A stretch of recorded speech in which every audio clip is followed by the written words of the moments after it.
So hello everyone, आप सभी का फिर से स्वागत है आपके अपने यूट्यूब चैनल पे। आज हम आपके लिए लेकर आए हैं साइन जीरो का जो मान होता है। जीरो आपने पढ़ा होगा हाई स्कूल लेवल पर अपने, और 9th लेवल पर भी अगर आपने टेक्नोमेट्री पढ़ी होगी, क्योंकि 9th लेवल पर टेक्नोमेट्री होती नहीं है नॉर्मली, तो हाई स्कूल लेवल पर आपने पढ़ा होगा कि साइन जीरो का मान जीरो होता है। लेकिन आपने सोचा है कभी कि ये क्यों होता है? तो इस पर आज चर्चा करने वाले हैं। सो देखते हैं इसको थोड़ा सा। तो सबसे पहले तो इसको हम एक ऐसे तरीके से बताने वाले हैं जो कि सिंपल तरीका है और नॉर्मल तरीका भी है, और एक और तरीका है इसका, उसको हम अगले वीडियो में कभी लेकर आएंगे, लेकिन इसको आज सिंपल तरीके से समझाने का प्रयास करते हैं। तो शुरू करते हैं वीडियो को।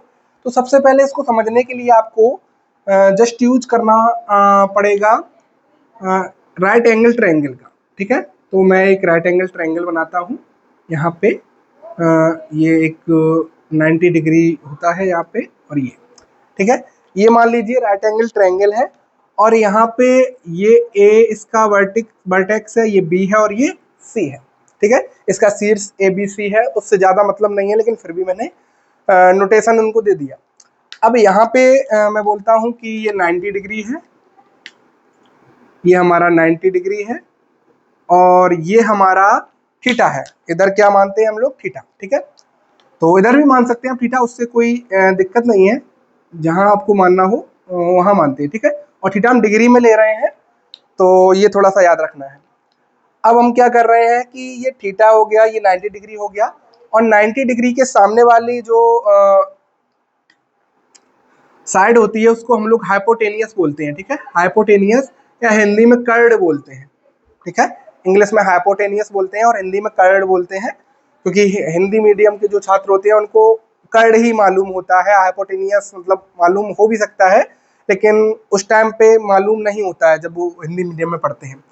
और थीटा के सामने की भुजा को हम लोग लंब बोलते हैं, जिसको इंग्लिश में परपेंडिकुलर बोला जाता है। ठीक है, और BC जो कि बची हुई भुजा है, इसको हम लोग बोलते हैं आधार। ठीक है, इसको बोलते हैं आधार या बेस, इसको बेस बोलते हैं, और हिंदी में आधार कह देते हैं।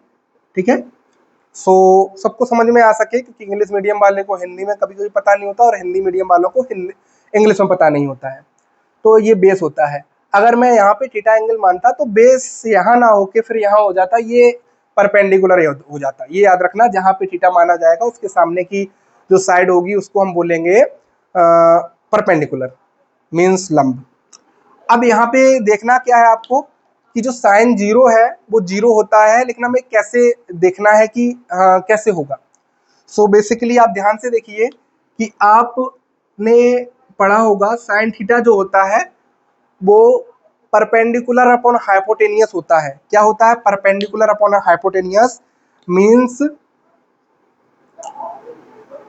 लंब बटे कर्ड। ठीक है, परपेंडिकुलर अपॉन हाइपोटेनियस होता है, हिंदी में बोलते हैं तो लंब बटे कर्ड। मैंने सब कुछ दिया है, P अपॉन H। P ये बैठी है, H ये बैठा है। ठीक है, सो यहाँ पे परपेंडिकुलर अपॉन हाइपोटेनियस। अब ध्यान से देखिए, ये वाली भुजा परपेंडिकुलर है, ये वाली भुजा ये वाली भुजा हाइपोटेनियस है, ये वाली भुजा परपेंडिकुलर है। सो आप खुद से पूछिए कि अगर मैं थीटा को जीरो करना चाहूँ, क्योंकि हमें थीटा को जीरो करना है, तो थीटा को जीरो करना चाहूँ तो क्या करना होगा हमें इस फिगर में। सो हम क्या करते हैं, आप ध्यान से देखिए। मान लीजिए मैं थोड़ा एक एग्जाम्पल देकर समझा रहा हूँ। यहाँ पर ये एक दीवार है, एक वॉल है, वॉल जिसे बोलते हैं, ये एक दीवार है, और यहाँ पर कहीं एक पानी की बूंद है। ठीक है, आपने पानी डाला तो एक पानी की बूंद है जो धीरे धीरे करके नीचे की ओर आ रही है। तो यहाँ पर एक पानी की बूंद है, तो तब वो पानी की बूंद यहाँ से जो क्षैतिज है यहाँ से, ठीक है, थीटा एंगल बना रही है। और जब ये पानी की बूंद धीरे धीरे करके नीचे आ रही है, तो एक समय ऐसा आएगा जब ये पानी की बूंद यहाँ आ जाएगी, तो ये अब बनाने लगेगी कितना एंगल? थीटा से थोड़ा सा कम। ठीक है, थीटा से, जिसको हम लोग थीटा डैश बोल देते हैं। अब ये थीटा डैश एंगल बनाने लगेगी ये पानी की बूंद, और धीरे धीरे करके पानी की बूंद नीचे आ रही है, मतलब हमारा एंगल कम हो रहा है। ठीक है, लेकिन आप ध्यान दीजिए, एंगल सिर्फ कम नहीं हो रहा है, हमारा परपेंडिकुलर भी कम हो रहा है। हम जो परपेंडिकुलर हमने AC माना है, जिसको हमने P से नोटेट किया है, ये भी कम हो रहा है, ध्यान से आप देखिए। और फिर पानी की बूंद जो है धीरे धीरे करके यहाँ पर पहुंचेगी तो थीटा और कम हो जाएगा, परपेंडिकुलर हमारा और कम हो जाएगा। और फिर धीरे धीरे करके इसको हम थोड़ा सा हटा देते हैं, यहाँ पे पहुंचेगा तो थीटा और कम हो जाएगा और हमारा परपेंडिकुलर बिल्कुल थोड़ा सा बचेगा। अब चूंकि हमें थीटा 0 करना है, मीन्स यहाँ पे जो पानी की बूंद है वो जी बिल्कुल सी पॉइंट पे आकर मिल जाएगी। कहाँ पर? जो ये पानी की बूंद है ये सी पॉइंट पर आ जाएगी। किस पॉइंट पे आ जाएगी? सी पॉइंट पे। ए पॉइंट से आपने डिप की और नीचे आते आते वो सी पॉइंट पे आ गई। जैसे ही वो सी पॉइंट पे आएगी, आप ध्यान से देखिए कि थीटा हमारा 0 हो जाएगा और ये लाइन परपेंडिकुलर था वो भी हमारा ए पॉइंट यहाँ आ जाएगा। एक तरीके से पानी की बूंद आ जाएगी, ए पॉइंट ना कह के पानी की बूंद, क्योंकि हम पानी की बूंद को देख रहे हैं। तो जैसे ही यहाँ पर ए पॉइंट आ जाएगा, पानी की बूंद आ जाएगी, तो परपेंडिकुलर हमारा उस पानी की बूंद के लिए बेसिकली क्या हो जाएगा? 0। और एंगल भी हमें कितना चाहिए था? 0।